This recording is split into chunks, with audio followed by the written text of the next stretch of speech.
She was the kind of person that keeps a parrot. Part 3, Kālarātri, or Black Knight Trilogy, starring our very own Hyacinth Macabre Parrot and resident witch, Princess Tara. We'll be reading Part 2, Chapter 2.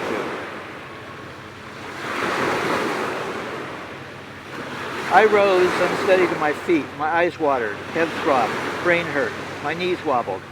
I prayed for a tall, cold beer to quench my insatiable thirst. I put my hand across the crystal table. A crystal mug appeared, handle and all, filled with a foam-top liquid looking much like beer should look. I grasped the handle. The heft felt right. The crystal felt cool and refreshing to the touch. I raised the mug to my lips. The odor of brewed hops and grains wafted to my nostrils. I tipped the liquid into my mouth. I juggled the mug in excitement, splashing beer across my chest.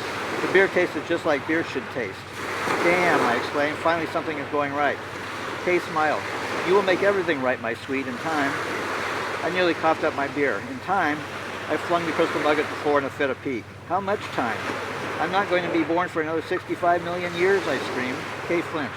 I could feel my face burn red with anger. Sweat poured off my brow. Kay rose from her block. She took my hands in hers. She pulled my fingers to her lips. Her lips pursed. Kay gently blew across my fingers. A cooling calm engulfed me. Kay's coal black eyes smiled, reassuring me. Trust the Tlogwi. What about the Taras? What about my friends? Charlie, Michael, Kirka. What about them? They are waiting for me, for us, on Dulalaksa, the other Dulalaksa. Is there any way I can at least get a message to them, to warn them? Your friends will find you, I am sure, Kay winked at me. Huh? How are they going to find me 65 million years in the future? Trust the Tlogwi, Kay repeated her cryptic words. Fuck, I muttered. My throat parched, I remembered my thirst. I waved my hand across the crystal table to create another mug of beer. I reached for the mug. The floor commenced to shake under my feet. The crystal table shook. The beer in the mug sloshed onto the table. I fell on the crystal block to steady myself. The entire city seemed to shake. Crystal dust billowed off the walls of the structure throughout the city. Earthquake? I asked Kay. Anxiety verged on panic. A blackbird flitted over the heads of the black stone still cohort guarding Kay and me. The bird alighted on the floor next to Kay. The bird morphed into a duplicate of Kay. The duplicate whispered in Kay's ear. Task complete. The duplicate spread her arms to transform back into a black bird. Wings flapping, the bird darted into the sky. Licking my parched lips in anticipation, I reached for the mug of beer. Kay's hands intercepted mine. We must go, she insisted. The time has come. Kay stepped toward the opening in the crystal wall. The black granite cohort parted before her. She pulled me off the crystal block. I dug in my heels. Wait, I said. I reached for the mug just out of my grasp. Where must we go? I have something to show you, Kay replied. Kay pulled the hood of my cloak over my head. She continued toward the opening in the wall, pulling me in tow. I glanced, wistful, at the cold mug of beer. One of the black granite guards stood smirking away from the others, crystal mug in her hand, beer raised to her lips. Outside the city wall, Kay lifted her hand. I lifted my hood to look where she pointed. Oh my God, I exclaimed. An enormous vessel, a starship, like a giant crystal dirigible, sat parked on the crystal plain. Watched in the angry red light of the red star Taksuit, the translucent crystal hull of the starship glowed red like an almond, red like blood. Kay resumed her march toward the starship, dragging me with her. The black granite cohort followed. Flocks of birds of every conceivable color, red, orange, yellow, green, blue, indigo, violet, in colors I couldn't conceive, streamed out of the wall of the crystal city, making a beeline for the ship. Without pausing, the flocks of birds disappeared through openings scattered across the crystal hull of the vessel. All the frenzy of activity seemed to be directed into the ship. I could see no sign of birds or other creatures exiting the ship. I stopped to ponder the vessel. This starship dwarfed the aircraft carrier I dredged up from my memory. I once saw sailing across Elliott Bay past Alki Beach.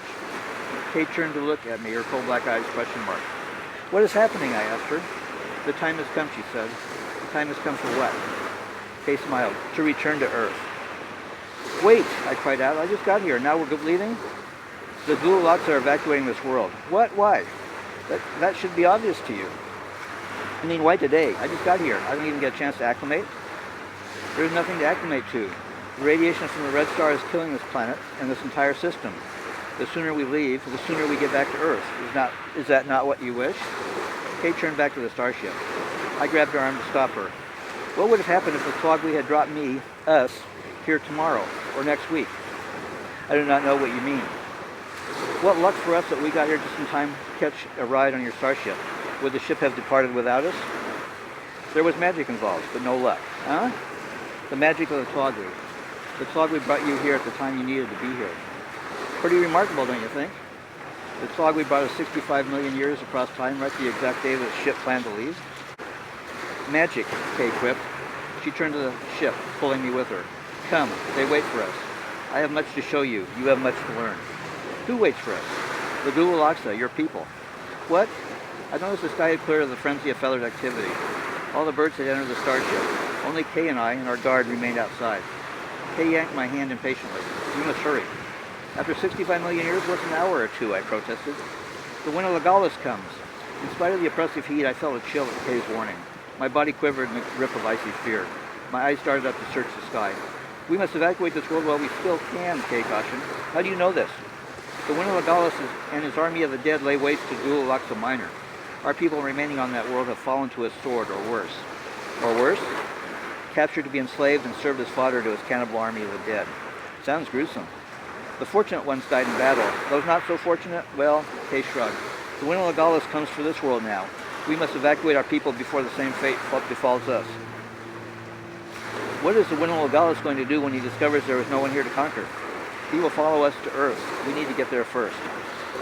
Midway along the starship's hull, we came to a crystal ramp leading to an opening into the ship. Kay pulled me up the ramp. I craned my neck to take one last look at the great crystal city of Kālarātri. Kay pulled me through the opening. I turned my head to survey the ship. I froze, stunned in disbelief. Where I expected to see decks and steel girders, conduits, computers, and cable, I saw a vast open expanse stretching the length of the ship.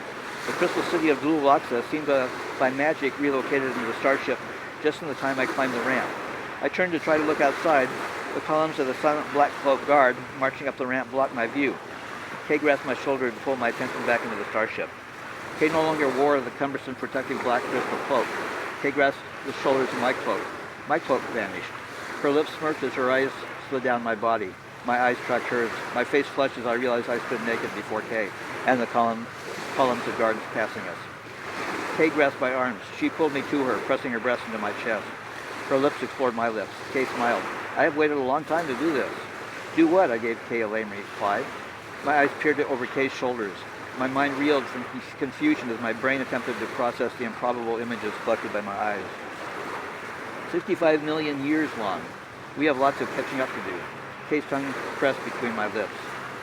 I noticed the stone silent guard surrounding us. Their eyes, not so statuesque, studied me. Kay pressed my body to hers. I squirmed. I pulled back, trying to break Kay's grasp. Kay's lips drooped into a pout. What is the matter, my sweet? You used to enjoy my touch.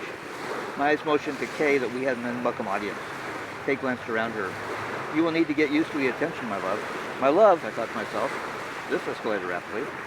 I turned to look for an escape down the ramp. I found the hull already sealed. Kay took my hands. She pressed my hands to her breast. She leaned forward to press her lips to mine. I felt my body temperature spike. I could feel beads of sweat dribbling down my forehead. I struggled to back away. I could feel this crystal hull against my back. The silent guards watching, cloaked cohort surrounding us thwarted any hope of escape. How about we get someone to show us to our quarters, I pleaded.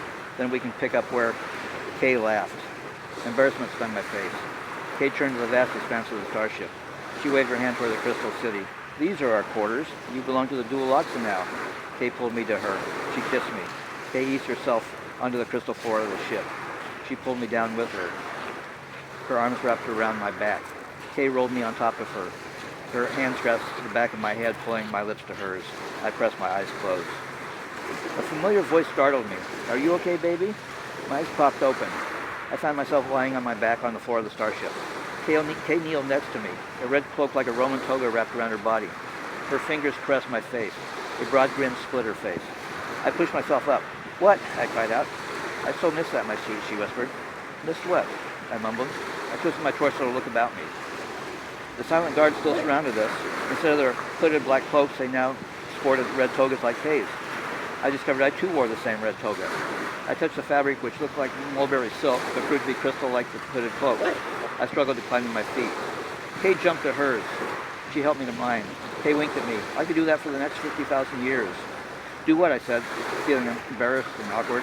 Silly man, Kay replied with a laugh. The light from the starship looked more diffuse, darker. The crystal walls of the city glowed with an ominous red hue. What is happening? I asked Kay. The adventure has begun. The ship is in space. Adventure? What are you talking about? Didn't you tell me the chance of misfortune was minuscule? I held two fingers close together to Kay's face to demonstrate. Kay laughed. There was always a chance. My face blanched. All the blood in my body seemed to evaporate. I felt dizzy, wobbly. Kay threw her arm across my shoulder to steady me. She winked. I'm just teasing you, my love. My eyes swept past Kay's to survey the incredible vista behind her. This did not look like any starship I had ever seen in the movies. The crystal city of dual loxas stretched across the vast interior of the vessel. Crystal structures squatted on the vessel's floor. Walls of other structures towered to the ceiling. Flocks of majestic birds, and some not so majestic, danced and flitted between structures to disperse through unseen openings. I could not see any end to the starship. How big is this sucker? I asked Kay. Big. Well, yeah, how big? Approximately 1,500 of your feet in length and roughly 300 feet in diameter. Oh my God, that's about half again as big as any aircraft carrier afloat. If you say so. What kind of propulsion system does this ship have? Kay laughed. The science is beyond my understanding. That is something you will need to take up with our wise ones. When do I meet them? I asked. A lifelong science fiction fan, I could hardly contain my excitement. My eyes searched the hull of the starship for any sign of a window, even a porthole. When did we even blast off? How did I miss that? Kay put her fingers to my cheek. You were preoccupied, my love. I could feel my blood rush back into my face. Anyway, there was no blasting off, huh? The propulsion system is not anything like your rockets, more like a means to counter gravity. The vessel rides gravity waves through space. Say I spun around. Speaking of gravity, yes? If we are in space, how do we have gravity? I leaped off the floor to fall back to my feet with what seemed a normal amount of gravity. Earth gravity. The wise ones among the dual locks operate the ship. Okay. The magic, I can feel my eyes staring wide in wonder at Kay, or science if you wish, is foreign to me, but the ship's hull rotates as we travel through space at a speed sufficient to generate the gravity we and you are accustomed to. Who are those wise ones? Are they your scientists or sorcerers? You will meet them once the ship clears this star system and the people of dual locks are placed into sleep for the voyage to Earth. Just who is going to accomplish this putting everyone to sleep thing? The wise ones. But who is going to put the wise ones to sleep? Oh no, the wise ones will operate the ship for the course of the journey. They will not sleep throughout the voyage. I thought you told me the ship was fully automated. That is correct. That is correct. I stared, eyes blank as my mind, at Kay. Everything will be explained to you, my sweet. How can your wise ones operate the ship for 50,000 years? How do they live? How do they eat? How is that even possible? A blink of an eye, Kay replied, her smile cryptic as her words. What does that mean? Your concept of time is too rigid. Okay, I decided to shelve my questions for the time I got to meet the wise ones. My eyes resumed searching the hull. Are there any windows on this ship, anywhere we can see out? Why would you want to see out? All you would see is the blackness of space. Not within this star system. Kay smiled. Yes, there are windows in the forward section of the vessel. Could we go there? Kay grasped my shoulder. If you insist, my love. I insist. I want to see what space looks like. For what purpose? Well, think about this. I'm the first human into space. I only beat Neil Armstrong by 65 million years, I exclaimed, gleeful. How cool is that?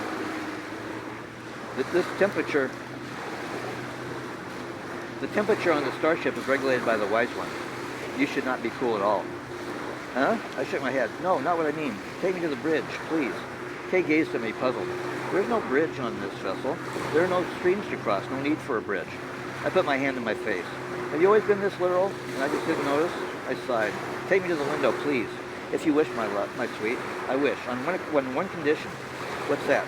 Once we get to the window, I rip off your cloak and we make love for the whole universe to see.